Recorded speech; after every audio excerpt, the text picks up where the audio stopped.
Good morning, Raptor Freaks. Lexi Yachts here, and it's Monday, and we had a game yesterday that I went to. Cairns Taipans, Raptors winning by 41 points yesterday. Very, very good game. Very even distribution of the minutes. Very even kind of thing for everybody.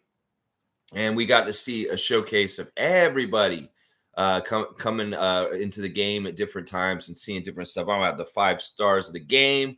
I'm gonna have all kinds of news, notes, and reactions to the game. And of course, I want to hear y'all's opinion on the game, of course, for sure.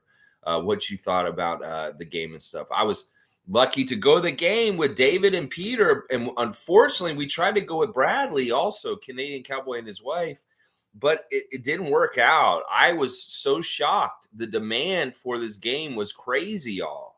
Seriously, I didn't think the demand would be like what it was, but there were a lot of people at this game.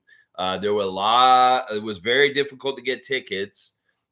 We tried my method. I went to the ticket office. The ticket person said, well, you might be better off buying from resellers. Their prices have dropped so low because of this game. So I went and talked to my scalper friend, Marco, and he said he couldn't even get any tickets because of the nature of things with how things are going with Ticketmaster and the resellers. So I felt bad for Marco. And then I talked to the resellers. We tried to get tickets. We ordered 3 tickets. 1 went through, and then 2 didn't. The ones that we were hoping to get Bradley and Sasanya, and it just didn't work. So sadly, I feel bad, Bradley, that you came down there, but it was really good to see you guys. And I got the Raptor Freak pepper with me, guys. Bradley gave me some of the Raptor Freak peppers. So I got the seeds so I can plant some of these in the spring. And it's awesome. It's so cool to see this purple pepper. This is the official Raptor Freak pepper variety. Oh my gosh, so awesome, Bradley. And we got to meet Bradley's son. He was so cute. Just this big smiling kid, so happy and such a character. Real athlete already, too. But yeah, it sucked. It was so busy down there, and the tickets were just really hard to find. It was crazy. I've never seen it like that for preseason, the first game. There really is a real enthusiasm and passion for Toronto Raptors basketball at this point that is common now. It used to be Raptor freaks like us weren't so common, and like knowing that the game was going on and everybody being down there, it's not normal for the first preseason game. It's not normal if it's Philadelphia, let alone Cairns Taipans. So this is huge. We really love and support our Raptors. And in some ways, I'm like overwhelmed with like, wow, we really do love our team, because it was preseason yesterday. And there were times in the game yesterday where it was so loud in that building. The players, like the new people like Grady and Darko and Dennis, they got to be like, holy crap, this is just preseason against an Australian team, and we're going to kick their ass. And these people are loud as hell anyway. Oh, I love it so much. There were a lot of children in the crowd yesterday.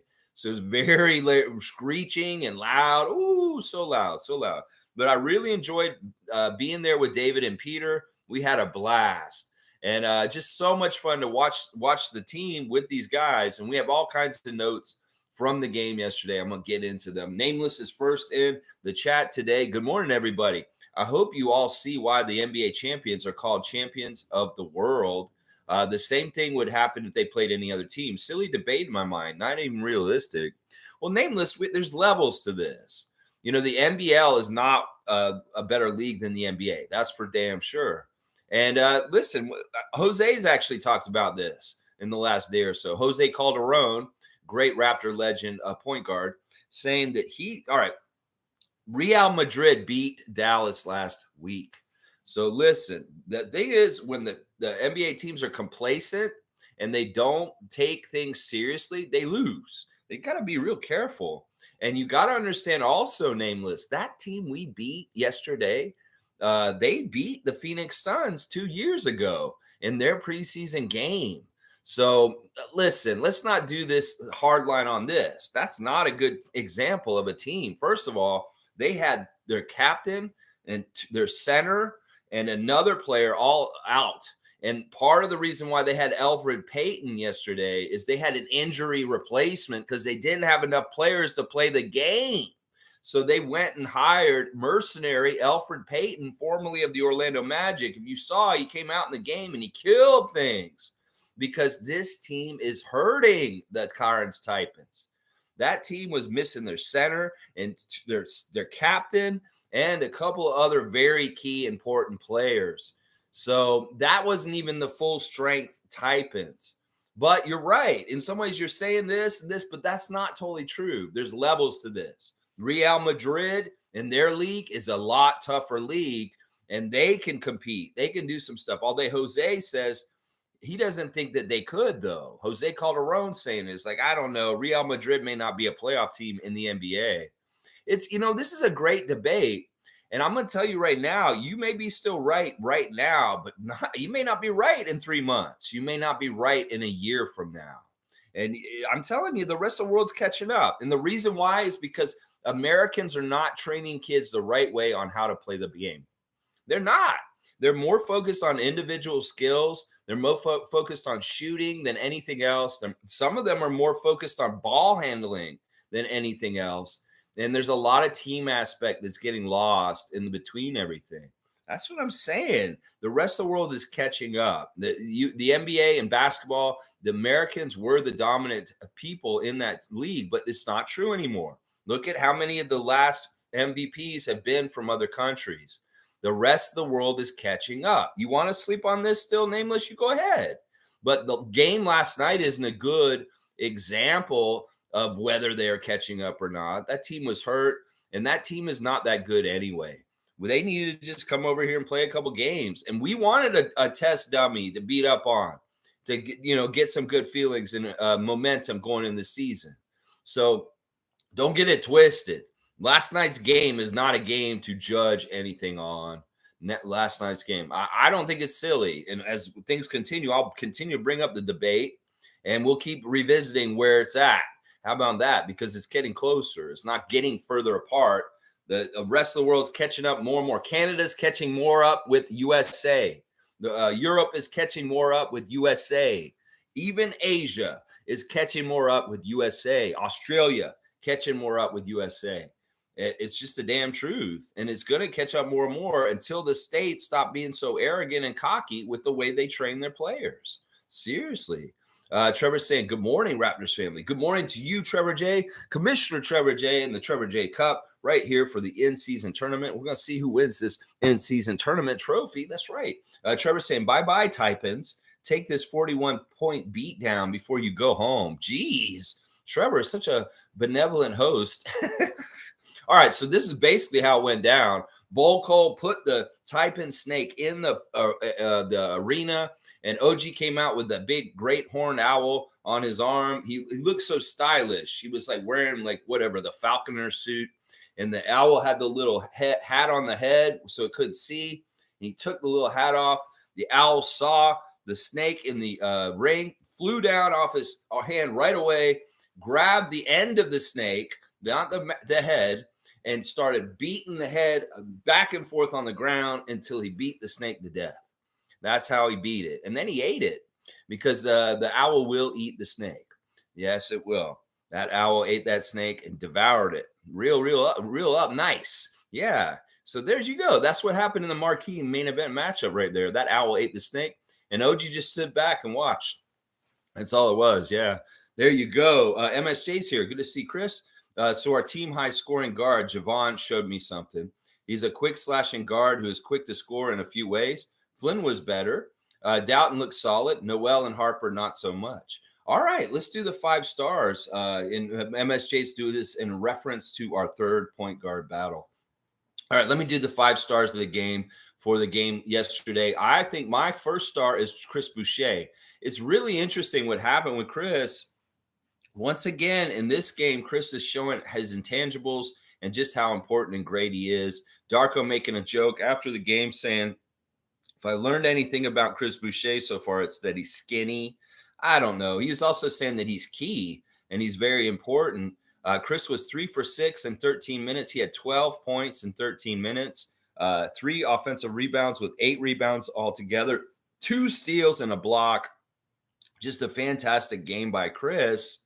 Honestly, he was my star of the game because he was just in there battling for the rebounds, and these guys missed. Chris was in there cleaning it up, and he really didn't have a lot of mistakes. And also in this game, in particular, I'm looking at points per minutes, and Chris getting 12 points in 13 minutes with 8 rebounds, 2 steals, and a block. That's huge. That's a huge game for Chris Boucher.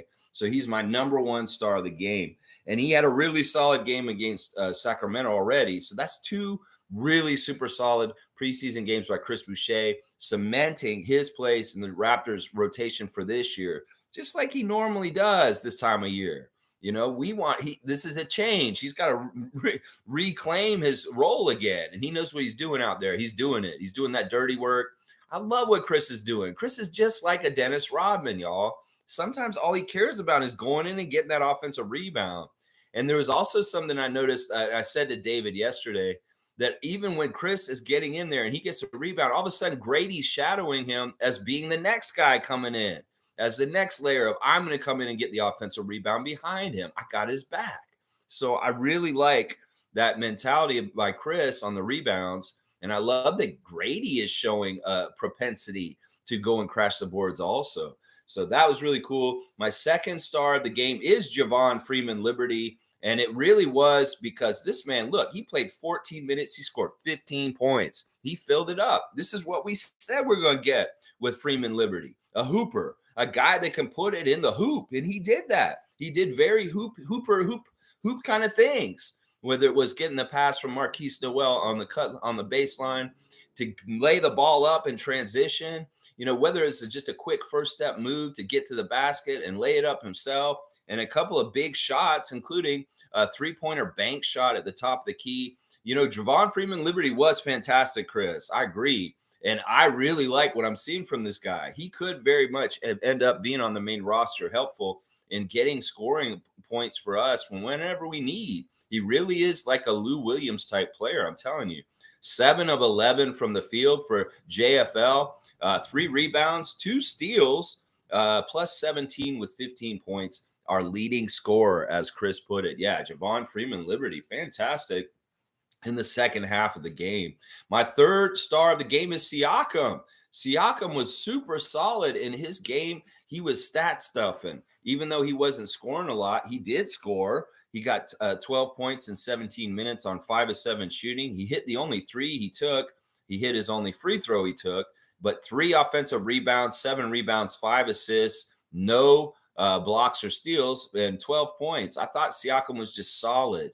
Very, very solid, getting stats across the boards. I love the assists, and I love that he still mixed it up with his overpowering offensive moves. He can't be stopped still, but in this offense, he's going to be even harder to stop because they can't predict what he's doing. In fact, this is what Darko said. I find that isolation ball is so predictable that they know how to build schemes against it. Well, if we have everybody getting equal chances and the ball still kind of gets to Pascal's hands, he'll be able to beat people easier this year. And Siakam, on his lesser minute workload, he's saying, my legs are going to like this, I think. So, I mean, what's not to like? Siakam had a very good game statistically yesterday. He may not have played his full minutes that he's going to play regularly, but he was fantastic in the little bit of time he was out there. I'm really noticing that Pascal has a natural chemistry with Dennis. This has happened in both the games where Pascal has set up Dennis for open threes and he's nailed them.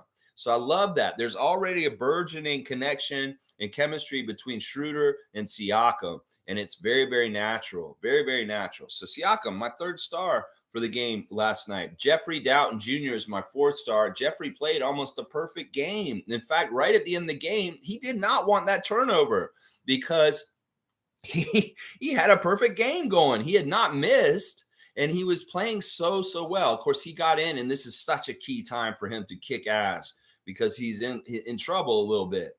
Jeffrey, 8 minutes, 8 points, 3 for 3 from the field, 2 for 2 from the free throw line, 2 rebounds, 1 steal, and 1 assist. And he had 1 turnover, and that was only because they had to run the shot clock out at the end of the game.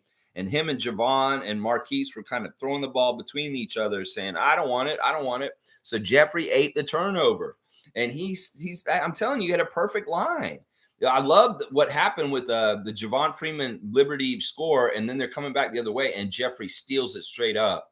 And he comes right back and says, look, remember me. I see these other guys doing good stuff, but remember me also. I stole this and threw it down. So Jeffrey is fighting hard to get his spot on the Raptors this season. And he didn't do anything to hurt that yesterday. I thought that he was absolutely perfect. He actually played a perfect game. If that turnover hadn't happened, I don't count that because he had to get that just because of the running out of the clock. So, yeah, Jeffrey, good job. And I was so happy to see you out there moving well and playing very, very well. He played excellent, guys. Seriously, Jeffrey was really good. My last star of the game is Thad Young, y'all. Actually, Thad Young was amazing. At one point, I turned to David and I said, Thad Young looks like Shaq out there today. He really did. He was 4 for 6 with 9 points in 15 minutes. He had 7 rebounds also, two assists and a steal. I found Thaddeus was cool because he was dominating. Like he really was playing center kind of stuff out there against the shorter Taipans. And he was dominating. He literally was dominating like Shaq for a section of the middle of the game. And I appreciated that about Thad. So there's my 5 stars of the game for last night. Chris Boucher, Javon, Freeman-Liberty, Pascal Siakam, Jeff Dowtin Jr., and Thad Young. Honorable mentions to a lot of other guys also. It wasn't that this was a hard pick to figure out 5 guys from it because there were other guys that were very much good too. Malachi was very good, Chris. I thought that this was a good game. It didn't hurt him at all. 4 for 7 from the field for Malachi with 10 points in 17 minutes. 2 of 3 from 3, which is huge. He had a couple of offensive rebounds and 4 assists and only 1 turnover. So Malachi was very solid. And I'll take what he did last night if this is the regular thing that he can do night in, night out. So this really good job by Flynn for sure. Now, Harper and Noel, I won't say Noel was bad, but Harper kind of 0 for 2 for Harper with just 3 points off the free throw line, just 1 assist and a block. Harper in some ways is still kind of trying to figure out his role and things. And I don't know. We're going to see. We'll see what happens. I thought Noel was fine. Noel was 2 for 4 from the field. He missed both his 3-point shots, but other than that, it's no big deal. He did have 4 assists, a steal, and a block. The thing about Noel that was awesome was, and he was getting those Coloco fouls when they aren't really fouls. He was doing the Fred VanVleet, Kyle Lowry strip near the basket. Patrick Miller, you guys saw him with his arms, the point guard for Cairns Taipans. Well, he was going and getting in the lane and getting past Marquise, but he stayed with them. And I was shocked at how strong Noel is to push down and get the ball stolen that way. Now, he did it 3 times. 2 of the times they called a foul on him, but 1 time he got it clean and he got that fast break going up the way to Javon Freeman-Liberty. But man, Marquise is strong. Seriously, because that guy he was stealing the ball from is really strong himself. And the fact that he was able to hit the ball out of his hands, that is not easy. Patrick Miller looks like a He-Man figure with his arms. So I'm just saying, that is impressive by Marquise Noel. I saw things from Marquise that made my eyes open up. Like, what? So this is what he does when he gets back down in a low post situation on defense. What is Marquise going to do? What is he going to do? Well, he's going to do the Kyle Lowry. Boof. I'm going to hit that ball out of your hands and mess you up before you can go up over me. And I love that, Marquise. In some ways, you made me feel like we can play you on the court a little bit more and not really worry about that disadvantage hurting us because he's actually got some low post defensive stuff just in case. So, oh man, that was cool, Marquise. I was so impressed by that, really impressed by that. Trevor J saying, today is a good day to celebrate everything. Celebrate family, celebrate friends, celebrate each other. Celebrate them today because tomorrow is never promised to you or them. There you go. Words of wisdom from Commissioner Trevor J. And that's true. Don't wait. If you have something you want to say to somebody, say it now. You want to say it when you get the chance. And, people, I saw a TED Talk recently on eulogizing people while they're still alive. This is really important and good because you don't want to have regrets. Go ahead and call somebody. If you haven't talked to them in a while and you want to say some things, to tell them how much you appreciate them and love them for their impact on your life, do it today. Because listen, tomorrow's not guaranteed. Just like he said, it's never promised. And in some ways, you want to let these people know, because then if anything happens, you'll have the peace of mind of letting them know how you really feel about them. So don't delay. And if you're a person that has a hard time expressing your emotions or putting these kind of things into words, just be as frank and honest as possible. And that's all you need to do. Just come correct and straight up with it. And even if it's not something that comes easy to you, it may be very powerful. It may be very powerful. Thank you, Trevor J, for that. Cowboy is here. Bradley, I am so sorry about what happened, man. I feel so bad because I told you, come down there, I'll get you in there. We almost had you guys in there. It's so weird how those tickets on the reseller got declined. It's like we had 2 tickets for them ordered, and they took so long kind of processing it, and then the ticket seller declined it at the last minute, and it was really annoying. I really feel bad, but I know that we're going to get the games with your son and your wife at some point soon enough. I hate that it didn't line up yesterday. And thank you for the peppers.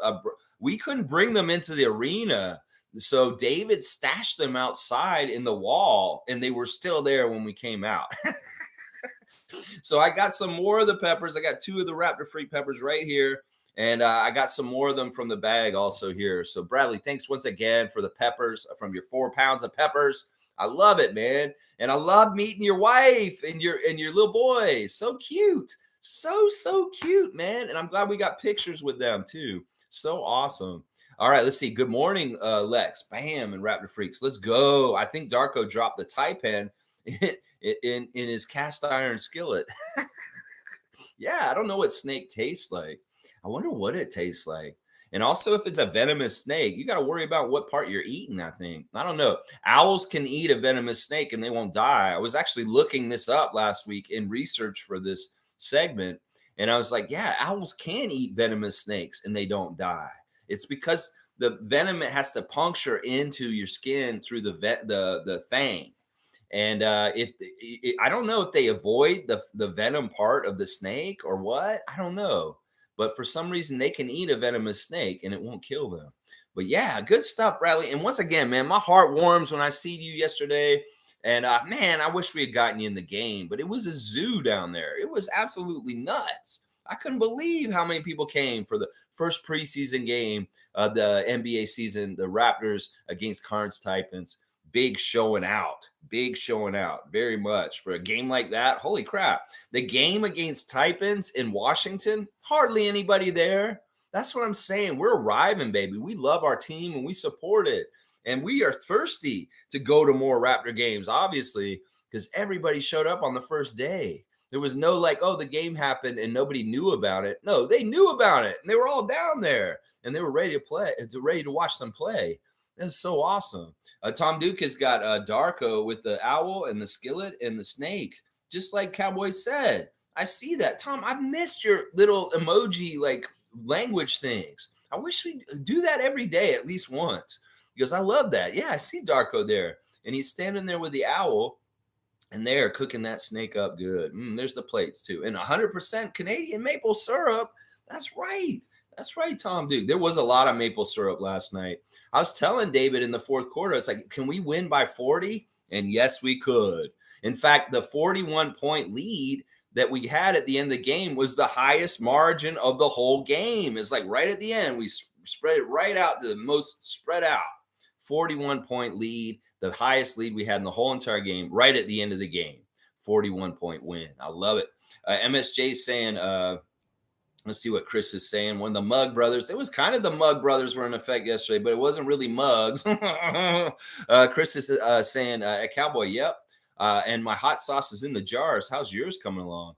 This is awesome. Bradley brought us some of the pepper flakes. So I got a little container full of pepper flakes, and I got 6 peppers like this. So it was so awesome to see them. And these look like really good peppers. I don't know if I should dry them out and get the peppers. I'm going to do some research on how to keep the seeds right so that I can plant them next spring out at the cottage For sure. Yeah, yeah. Monique is here. Good to see the super fan, Monique Lawrence. Good morning, everyone. Raptor Freak family. We continue to win the race. JFL is ready, man. Yeah, he looked really good. He's interesting. His interview after the game, he's saying, "This is the first time I've ever been away from home." It's so funny to me that a guy in the NBA who's playing like against an Australian team for a Canadian team is talking about how he's never been away from home and that this is like his first time. Javon Freeman-Liberty from Chicago and played for the Bulls last year, the Windy City Bulls. So he was very much just sticking around his house in that area. And this is such a new thing for him to broaden his horizons, being in Toronto playing for us right now. Well, Javon, you're going home on Tuesday. You're going to go back and see the old crowd at United Center when we play the Bulls in our next preseason game. So in some ways, he's hyped for that. Now, Javon did have a tell yesterday, and I want to tell you all this right now. And this is the way you should think about these players. I know y'all are in love with Javon Freeman-Liberty, but he is not going to be with us for a long time. He very much said it right away. He said, "I want to get good here and leave." He said that. He said that straight up yesterday in his interview after the game. And maybe his agent will tell him, "Don't do that. Don't do that ever again." But he did say that. So you got to understand when these guys come, like Maker, Javon Freeman-Liberty, sometimes they're only here for a stop. They're not here for long term. And Freeman-Liberty let it know that he is not here for the long term. He's here for a spot of coffee, and then he's going to be gone. So don't get used to Freeman-Liberty being a part of our future. He doesn't have us in mind for his future. Let's just put it that way. Because he said it after the game last night. He said, "I want to leave here better players," what he said. He said that seriously last night. He said that part of the reason why he came to Toronto and he decided Toronto is because of the development. And he's seen what people have done in the past before him with developing here. And well, he said, "Well, I want to leave here a better player." So I'm sorry, y'all. Don't get clingy with him. Don't be like, "I've grown so accustomed to your face, JFL." Nah, because the dude's already got designs on leaving. I'm sorry to say, y'all. So let's ride this year with him at least. We may not get another year with him. So let's just enjoy having JFL on our team this year because in some ways he's already told us he's leaving when he can. Not that he wants to or when, maybe if he gets the opportunity to stay, he will. But he honestly really let it know that he's not in the long term, just so you know. Naco the Nacho saying, "Noel seems a little too focused on being flashy. Really like what I saw from Grady, Javon, and Scotty." Yeah, we're going to have to talk about Scotty and Grady. And I'll talk a little bit more about Noel. I don't think Noel was that flashy. He played within himself. You know, there are some turnovers in this game last night. Let's do a little bit of a turnover watch since this is kind of what you're alluding to, Gerald. Let's see. All right, Scotty had 5 turnovers in the starting lineup, but really, honestly, he was trying different stuff. Some of the passes that he made were kind of ill-advised, but he's going to clean that up. But people are pointing to that, and I'm not going to lie. That is one of the things that kept him out of the top 5 for me. It was the 5 turnovers. It's too many.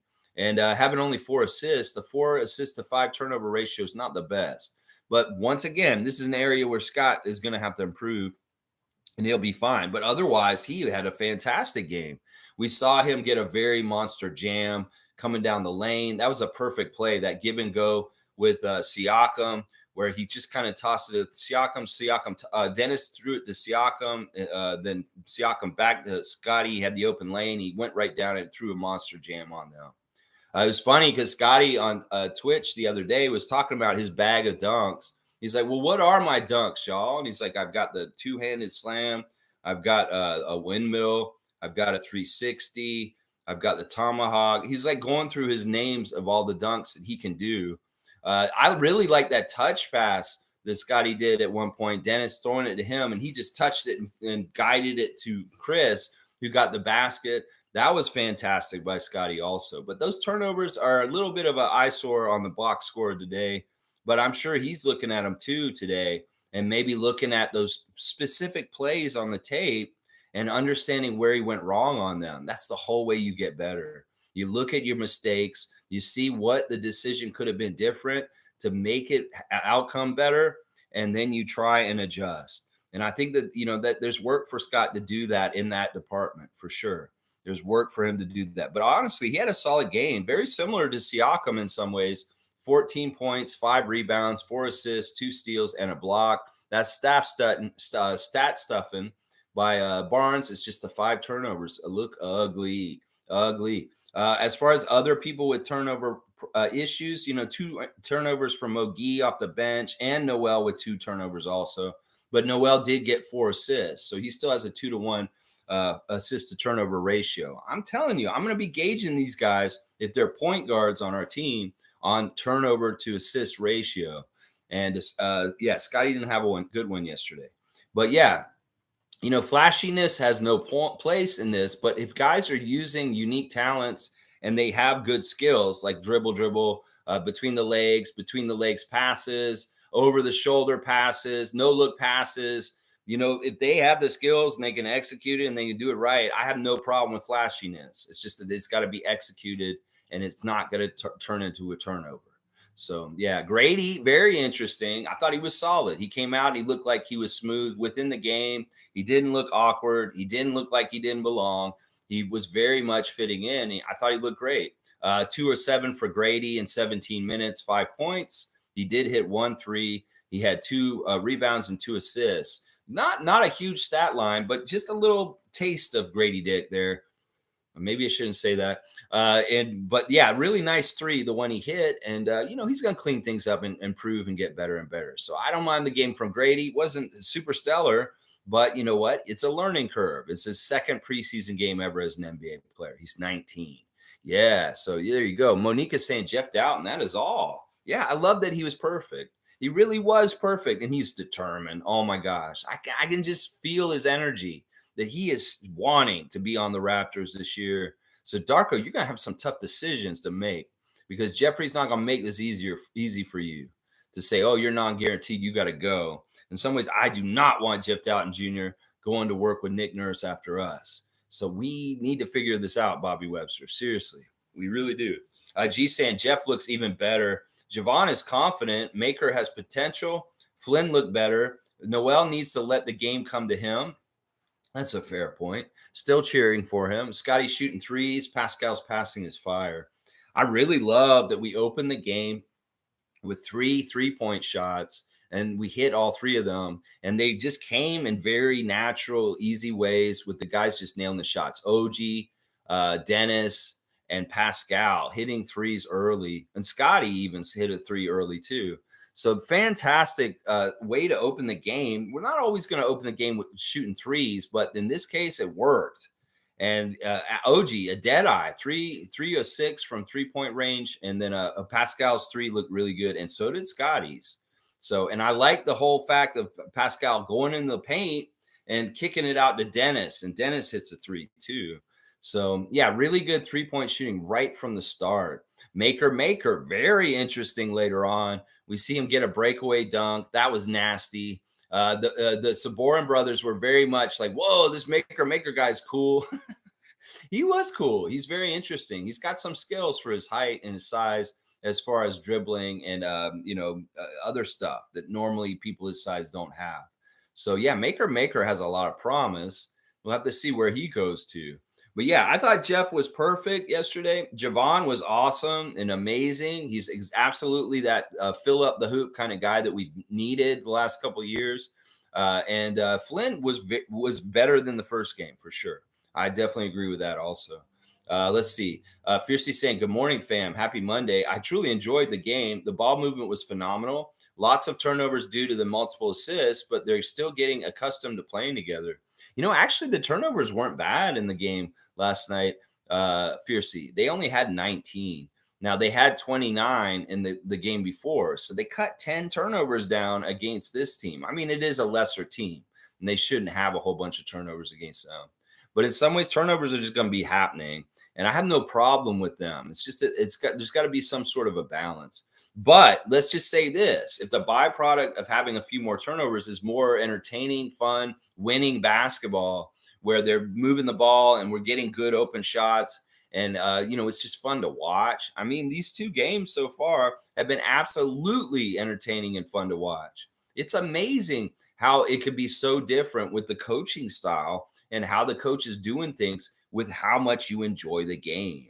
In some ways, it was very painful to watch the Raptors play last year.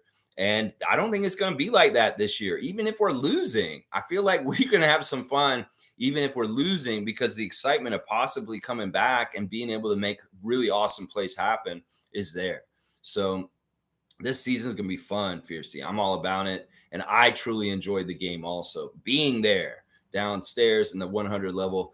Cool Cat saying, good morning, Raptor Freak crew. I missed out a lot of the sessions last week. Saw the game yesterday. Preseason game was packed and fun. Lots of families with kids were at the game too. Love to see it. Yeah, there was a lot of kids. A lot of kids. We had tickets in 2 sections. So in the first half, we went and sat over in 111 where my ticket was, and we watched from that side because that's where the Raptors were scoring on that side. And then it started filling up, and David and Peter couldn't sit next to me in that seat anymore. So we went to their seats over in 101 and sat over there. And there was one extra seat where I could sit over there. And that was at the other end for the second half.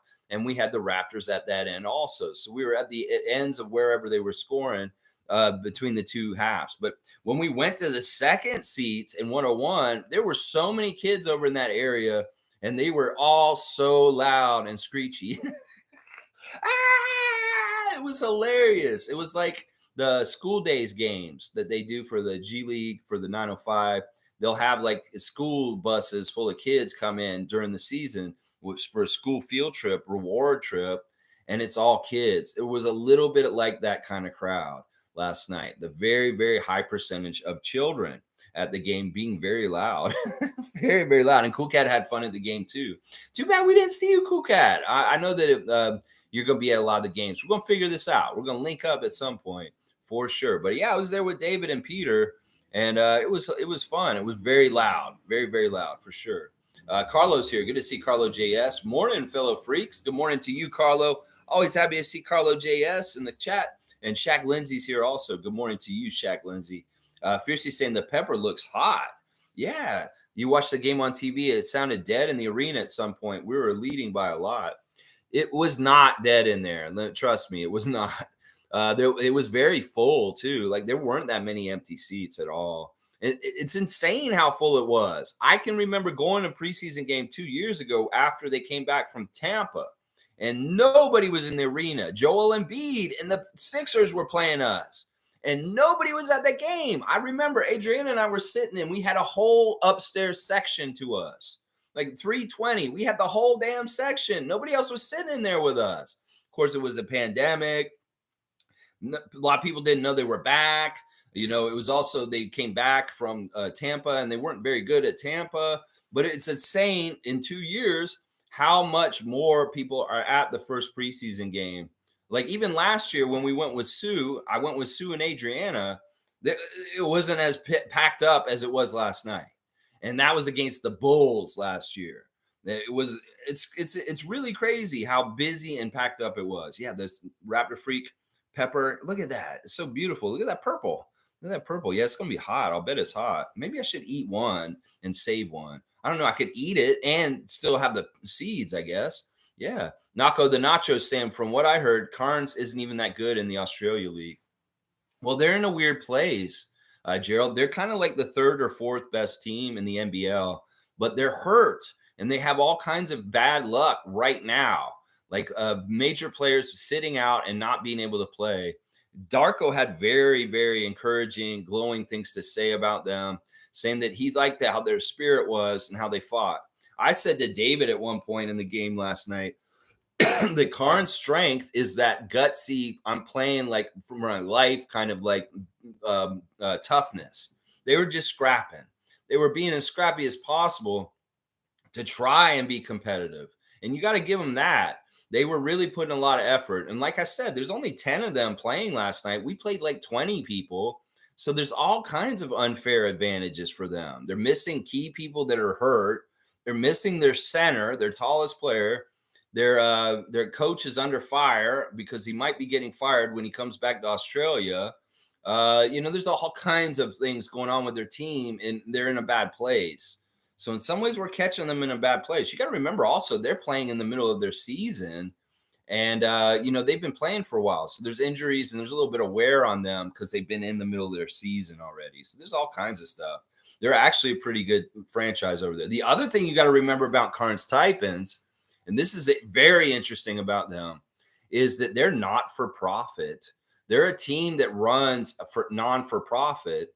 So they're not a business and they don't have a whole lot of resources. And they're known in the NBL as a development team. They like players go there to get better. They're kind of like us. I signed with the Cairns Taipans to develop my game further. And they don't really keep their players once they blossom and get big.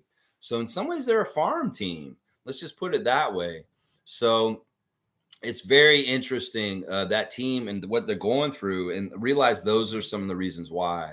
They're not for profit team. In fact, they're the only team in the NBL that's not for profit. All the other Australian teams are run for a profit, and they're not. So you can see where their resources and the way they're run is a little bit different than the other NBL teams like Sydney Kings. So David's saying Brad's newborn is the cutest, coolest kid ever. And those peppers, oh my God, wow, the Raptor Freak pepper is a fire. Yeah, David, awesome. Such a good time hanging out with you guys. I had such a blast having lunch with you guys and then seeing Bradley and his family and then going to the game with you guys. Absolutely a great game, a great memory that I'll cherish for a long time. Every time I go to a game with different people and different things, it always is a memory of some sort. And I'm going to remember the Cairns Taipans going with the Saborin brothers forever. It was a great game yesterday, and I'm so happy we went, David. So happy. And yes, Bradley's kid is an athlete. He's really funny. Like he's so smiley and laughy, and just such a cute kid. I'm looking forward to seeing this personality as he grows up more and more. It's like he's a real one. He's a Raptor freak, that's for sure. It's funny when they kept saying Joel Embiid's name around Bradley's son, he made sour faces. It was awesome. David would say Joel Embiid's name, and Bradley's kid was already like making stink faces about him. He's only 6 months old. MSJ saying Grady seems to play a very good team game and has a lightning shot. Also, 14, 5, and 4, and 17 minutes is a perfect stat line for Scotty. 28 and 8 is what I'm looking for from him this year. Yeah, if he got his full minutes, he would have gotten around those numbers. I like that these guys are going to be flirting with triple doubles. That's what we really want to see. In some ways, I want to see Siakam and Scotty getting triple doubles on the regular because that means they really are stat stuffing. In some ways, I don't really give a shit about their points per game. And the health and the vitality of our team will be indicated by stat stuffing. When these guys have these games like they've had the first 2 preseason games where they're getting a whole bunch of rebounds and assists along with points, that's even better than Siakam getting 35 points with no assists. It is. It's way, way better because our team is healthy and the ecosystem and the flow is not stagnating and it's not just going all to one guy. So, yeah, I like that stat line, 28 and 8. That's not a bad stat line, and that could be very achievable for Scotty this year, especially if he has more emphasis in getting to score more. We didn't see too much of the dominating Scotty, but we did. There were times when he did it, but he didn't really have to against this team. So, in some ways, he wasn't being Bully Barnes, but it was more like he was facilitating, rebounding, playing good defense. Let's see. Most saying 5 stars of the game for her are JFL, Chris, Scott, Pascal, and Dennis. And you got a bonus, Jeff, off the bench. Yeah, I thought Dennis was solid too. I haven't really talked about him yet. Understated, just playing within himself, not flashy, and helping guys set up. Once again, I really feel like there's a really nice connection between him and Siakam that we're going to see more and more of. In fact, let me go do the Instagram check real quick right now because there's something there we need to talk about. First, we got Javon Freeman-Liberty bringing the ball up the court on his account. I'm following Javon now, so we're going to see stuff from him. He's got some friend of his outside wearing some clothes. Let's see. Mr. New York City is celebrating a friend who got christened. So he's like so proud of him. Happy for you getting christened in the water, baptized. There's Marquise shooting shots before the game in the corner. Then there's some really bad highlights of him from his friend filming him on TV. but it's a nice layup. The layup Marquise had coming back in transition was actually quite good.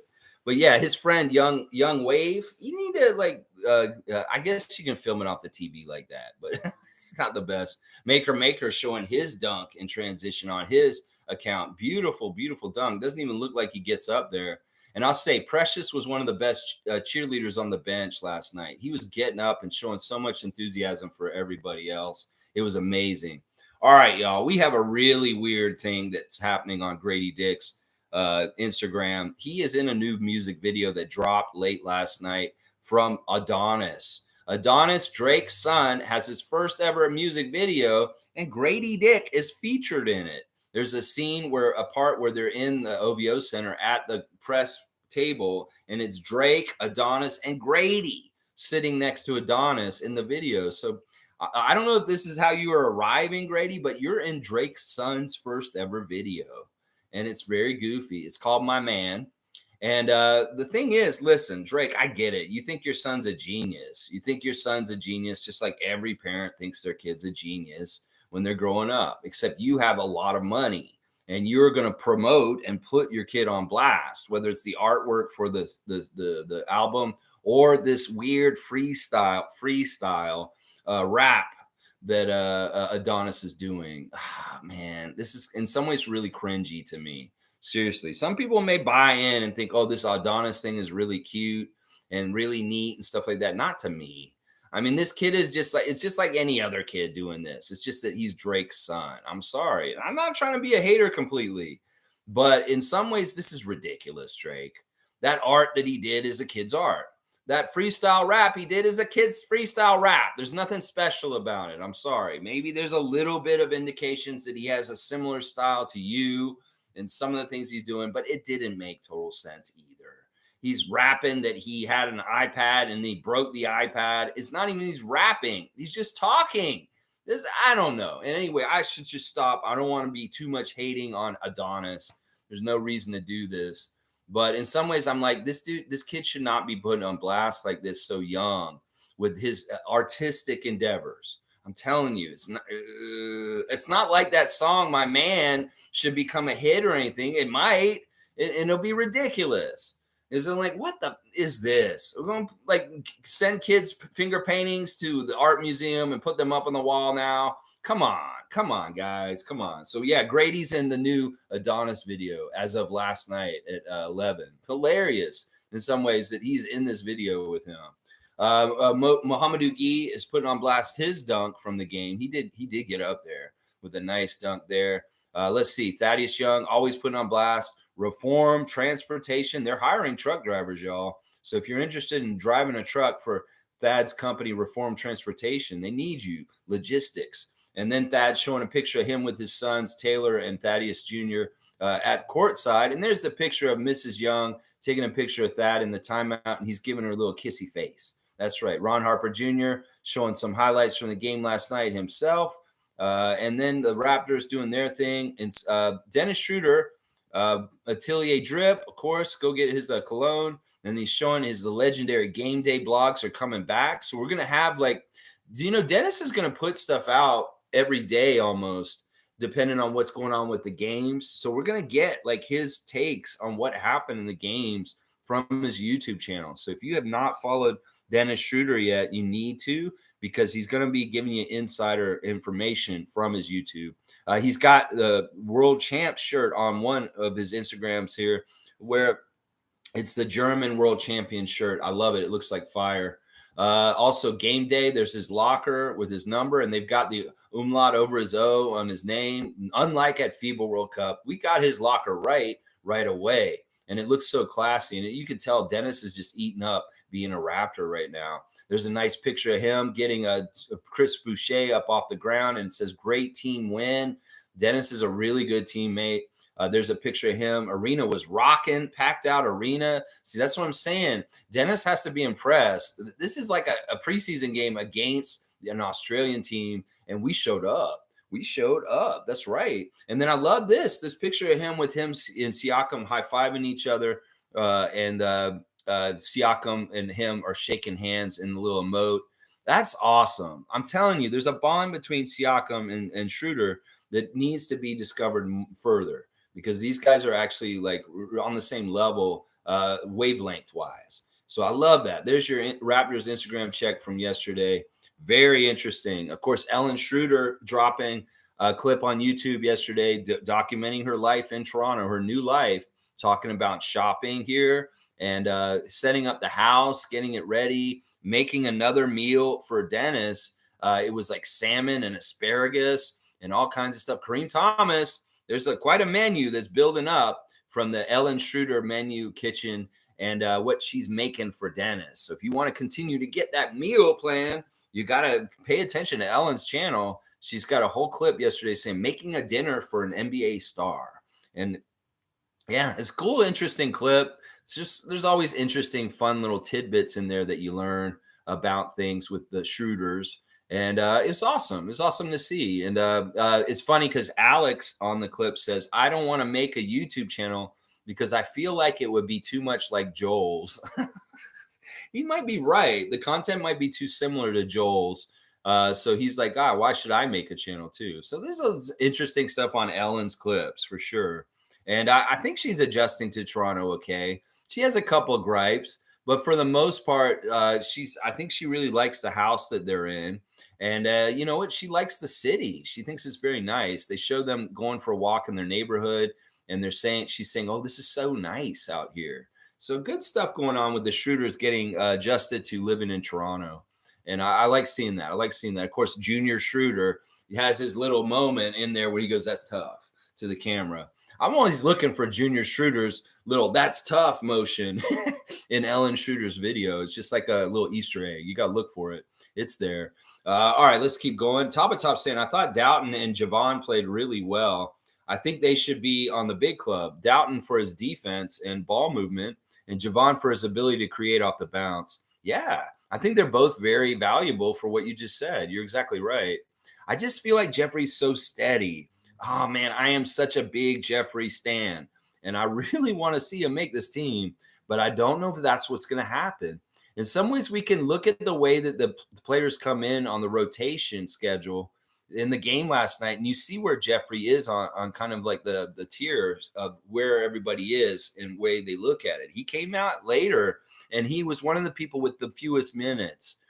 Two guys only got 8 minutes, and it was him and Maker that only got 8 minutes. Pretty widely distributed, very fairly. Barnes and Trent getting 18 minutes, but pretty much everybody else, 17 is the most. Otherwise, most everybody else got at least 10 minutes otherwise, other than Maker and Jeffrey Dowtin Jr. So in some ways, that kind of shows the pecking order is the, Maker is absolutely the last guy off the bench, but Jeff's right there next to him. There's a tell in that. There really is a tell. Just like how Jalen McDaniels, Malachi Flynn, Grady Dick, and Thaddeus Young were the second unit with Gary Trent. That's a tell that you can see the tiers of who's what: starters, second unit, third unit, deep bench. And I'm worried for Jeff because the tells from last night are still saying he's fighting to make this team and he's low on the pecking order. Yeah, Javon's fantastic. We're going to see a lot of him on the 905. And hopefully we get better balance and fluidity between using the 905 guys and on the main roster this year. I feel like we misused Jeffrey and Ron last year and Koloko even, but he's not even a two-way.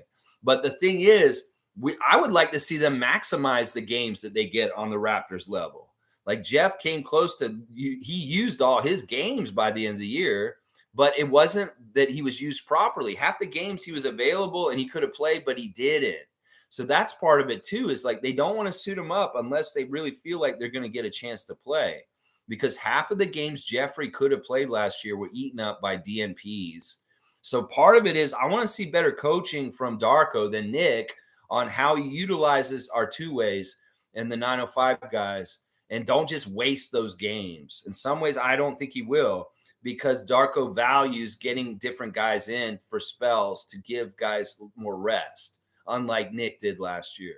So this could be a very easy way that we see better development for Javon Freeman-Liberty because Darko's actually going to play him when he's available as a two-way to the main roster. I'm hoping that'll happen. We'll see. That's going to be something I'm going to keep my eye on.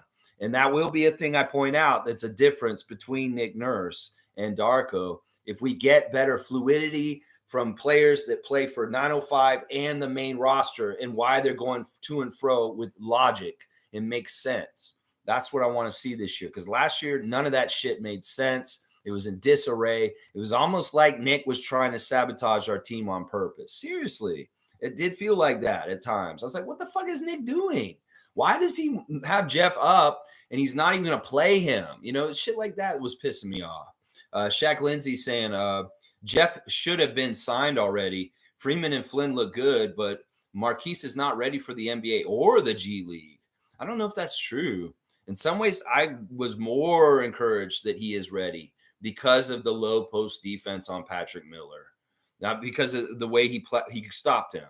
It really, really, really important, because that's a weakness that we could perceive about him. Is they're just bullying him, put him down low with their back to him, and they'll be able to just go over top of him. Well, he showed that Fred VanVleet, Kyle Lowry swipe, and that's really important. And he did it very well against one of the strongest guy on the other team.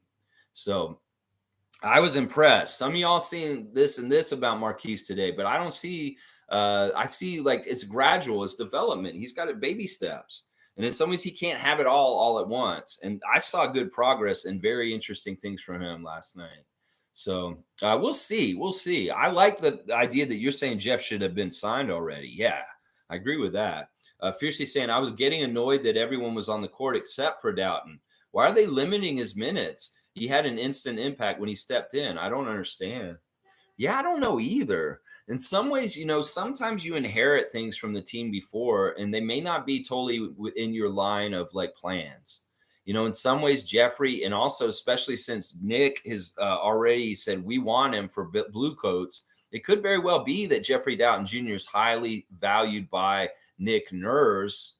And in some ways, Darko may be like, he's not totally within my plans as far as like who I visualize on this team or not. I don't know. I don't get it exactly. We're just going to have to see how it all goes. And I hope Jeffrey stays here. But if he doesn't, he's going to be going to Nick Nurse.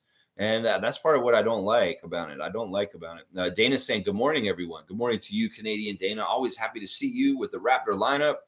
G saying, fiercely, apparently they are taking a cautionary approach to Dowtin due to his recent surgery. Same with Otto. This is interesting. So maybe in some ways, this is the thing. If Otto doesn't get his ass in gear and get in the games, maybe he's in trouble. In some ways, we could say this is actually the writings on the wall with the signing of Garrett Temple. You know, in some ways, this is a guy that kind of overlap some of the things they bring to the team as far as veteran leadership. And Garrett Temple's a pretty good three-point shooter also. This is interesting. I think that G might be right here, that they're really looking to see if Dowtin does fully recover from his ankle surgery. And then also they're probably looking about what's happening with Otto. Otto has not came back yet. He didn't play yesterday. So we'll see. Maybe Otto's going to play in Chicago on Tuesday. He might want to, because in some ways, if he doesn't get his ass on the court, it could be a real easy wave for Masai and Bobby. You know, he doesn't make a whole lot. That's the other thing. He's making the veteran minimum.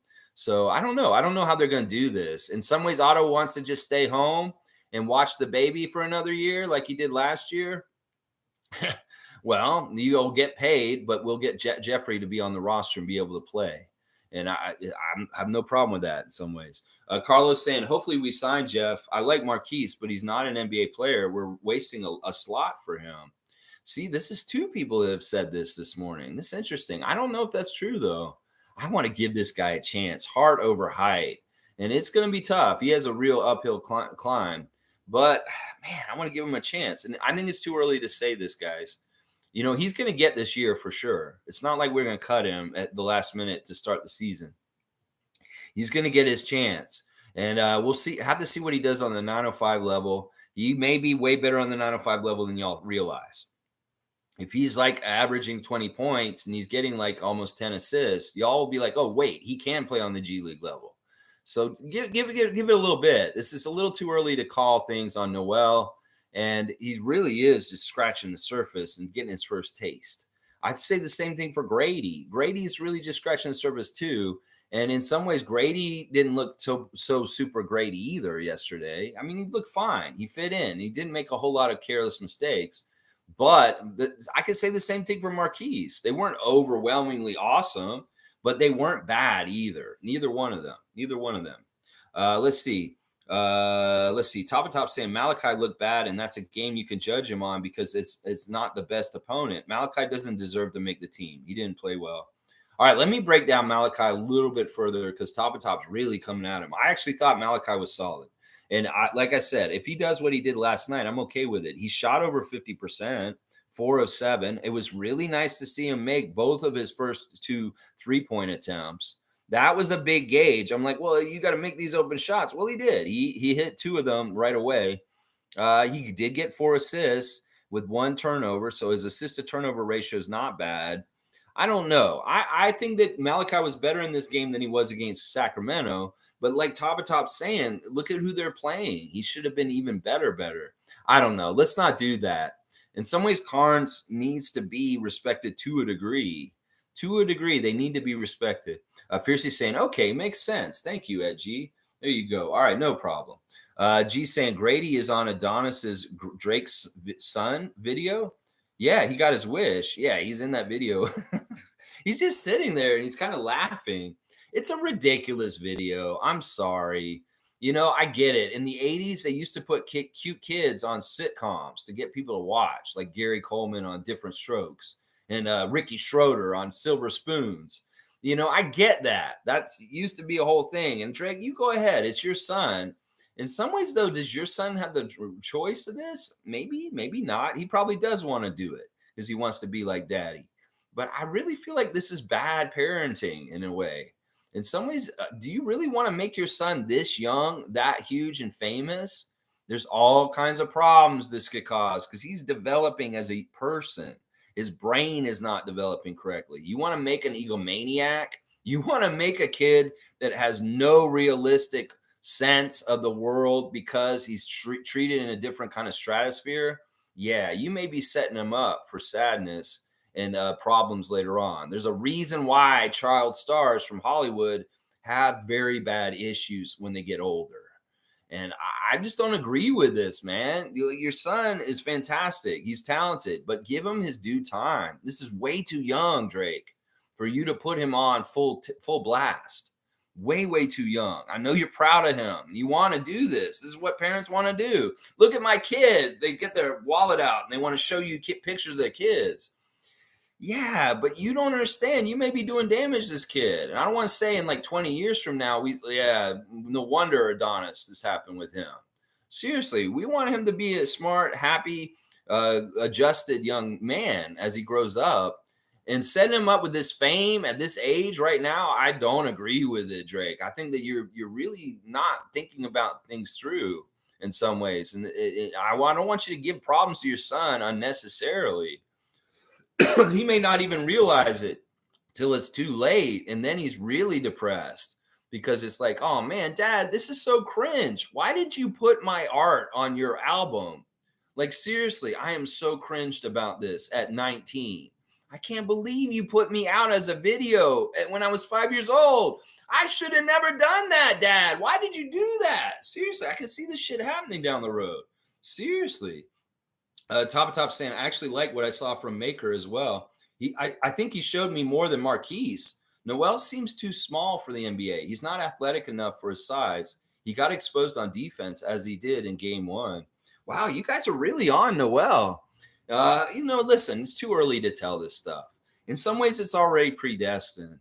We can't rip this away from him at this point. What your overtures are on Top is you want to make Maker. You want to maker the two-way player instead. I get what you're going to with this. But in some ways, we can't do this right now. We can't do this right now. Everything in its own order in the right way. I don't want to crush Marquise Noel's dreams before they even start. You got to give this man at least 1 year. He wouldn't have signed with us on draft day as a two-way that quickly if we hadn't guaranteed you're getting a year with us, Marquise, for sure. He could have gone to other teams, and he very well could have gone to another team, but we're glad we got him here. So we got to give him a chance. We got to give him a chance. David's saying, I've been very impressed by McDaniels. What did you think of Flynn last night? Nameless. David was going on and on about Jalen McDaniels at the game last night. He's like, this guy's my guy. I'm going to have to get his jersey next, is what David said. He really impressed David. David likes Jalen McDaniels, and he likes him because he's got that long length for defense. He's really not a bad three-point shooter either, we're finding out. So, yeah, I love the acquisition of Jalen McDaniels. Let's look at him specifically on the box score. He was 9 minutes and 9 points in 17 minutes, 3 of 6 from the field, 1 of 3 from 3, 3 rebounds and a steal, +5. Not as flashy or big time as the first game against Sacramento, which in some ways that's good because he played even better against the Kings than the Taipans. But McDaniels, impressive nonetheless. Very, very impressive nonetheless. He shot the same percentage as Boucher and Anunoby, 3 for 6. So, yeah, McDaniel's fantastic, and David is big on this guy. He's like, man, this guy's really good. I'm going to go get his jersey. And he's asking Nameless what he thought about Flynn. All right, we'll have to see. Chris is saying the Sudan, of all places, is catching up in international ball, and those dudes are so freaking long and tall. Real warriors who just survived the Civil War. As for Chris Boucher, new coach, new lease on life. Yeah, that country has always had some stars that came through. Of course, the great Manute Bol is from that region. And he is really the first Sudanese player that I think of when I think of the history of Sudanese players. Then you get guys like Luol Deng. There's a lot of different people that have come up. And now Luol, of course, is in charge of the South Sudanese Olympic team. And they are an Olympic team. They're going to the Olympics. So that country is up and coming. It's as evidenced by their team being in the Olympics for the African continent. So, yeah, fantastic stuff. And they are on the rise. And you're right. They have very tall, long people there also. The Dinka tribe. I think that was the tribe that Manute belonged to way back. And he was 7'6", for Pete's sake. But, yeah, I hate the Civil War and stuff. But South Sudan is a primed power player that's on the rise in the world of basketball. Once again, these people get more organized. They get better infrastructure for teaching basketball and bringing up young players. They get closer to the U.S. Once again. Yeah, you don't tell me that they don't get closer to the U.S. They do. They do. Shaq Lindsay saying, why do we still entertain in having 5-foot point guard? These guards in the league are shooting over Marquise like a free throw. I get what y'all are saying, and I understand. In some ways, he's a throwback. In some ways, is the league going in the Victor Wembanyama direction and really leaving somebody like Marquise Noel behind? I don't know. And sometimes you just got to test heart over height. And listen, this kid is so fast, and he doesn't stop working. In some ways, because of his height and what y'all are saying, he has to have that Fred mentality to prove y'all wrong. And I'll tell you, his shot is really good. He's a good outside shooter. He's a fantastic point guard with amazing court vision, and he is a better defender than y'all are giving him credit. In some ways, they're going to have to hide him in certain ways. I get it. You're saying, well, what's the long-term potential of this guy? I don't know. In some ways, maybe they did want to get a Fred replacement just in case Fred walked for the bag this summer. But I want to give him a chance. Seriously, y'all. Y'all are coming down on him too quick. And y'all may be shocked and surprised about things about him where you become huge fans about him very soon. So please give him a chance. He's going to get this year at least for a chance. And in some ways, I don't want to be like bashing him all season just because he's short. That's not fair to him in some ways. He can't handle that he's short. In fact, it's impressive that he's just at this level at his height right now. But he is one of the shortest people involved with the NBA this year, for sure. He definitely is. Marquise, let's see. Carlos saying Marquise had a tremendous run in last year's NCAA Final Four, so they took a chance on him. Part of it is intangibles. Part of it is heart. Part of it is this dude is serious with his attitude. Like, seriously, he has a lot to prove. You heard him saying he wants to be like maybe a little deranged and a little out of touch, that he wants to be a multiple finals MVP and bring many championships to us. I can't get mad at a guy with that kind of mindset, even if it's a little delusional. So I don't know. Just give him a chance still. It's too early. And once again, let's see him on 905 first. Y'all may be right about the NBA, that he's not good enough to play in the NBA. But let's see if he can master the 905 level first, because he's got that route first. And if he does amazing things there and he has a couple years there, who knows? Maybe he is like Fred and he gets invited to the main roster on a regular contract. We'll have to see. We'll have to see. Let's see. MSJ saying at Shaq Lindsay, I know, but he will be on the 905. The Raptors make money off that team too. He plays too flashy for the NBA. Maybe you can figure out in a few years. You know, in some ways he plays flashy, but he's fundamentally good. And the reason why he plays flashy like that is because he's Mr. New York City. That's the way they play in New York City. And this is the thing. It's not that he's doing it carelessly. He's very, very much worked on his skills. So you can do these kind of crazy between the legs dribbles and all the different things he might do on the court. It's not like half-assed or like he shouldn't be doing it. He's practiced it. He's good at it. So seriously, y'all, this is too early to make judgments on Marquise. In some ways, he's already set up with his path for this season. And he's not even involved in like the Jeffrey Dowtin talks, because in some ways he's not somebody who's going to get cut. Watch. He won't get cut.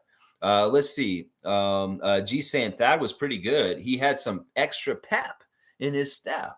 I like that he was like taking over like a big man. He really did play like center last night, and he did a really good job. If we're playing an undersized team, Thad can dominate like that. It's very impressive, very smart play by him. Just really, really measured and just really smart. And the way he used his body to get some of those shots over the Taipans was really, really just like clinic. Other players need to be watching him, honestly, because he was showing some fundamentals out there with what he was doing that are just fantastic. Fantastic. Monique is saying, what does the media have to say about the three-point shooting now, eh? Yeah, let's go look at this real quick. We'll do the team stats real quick because I like to do that sometimes. The Raptors shot 51% for the game last night. That's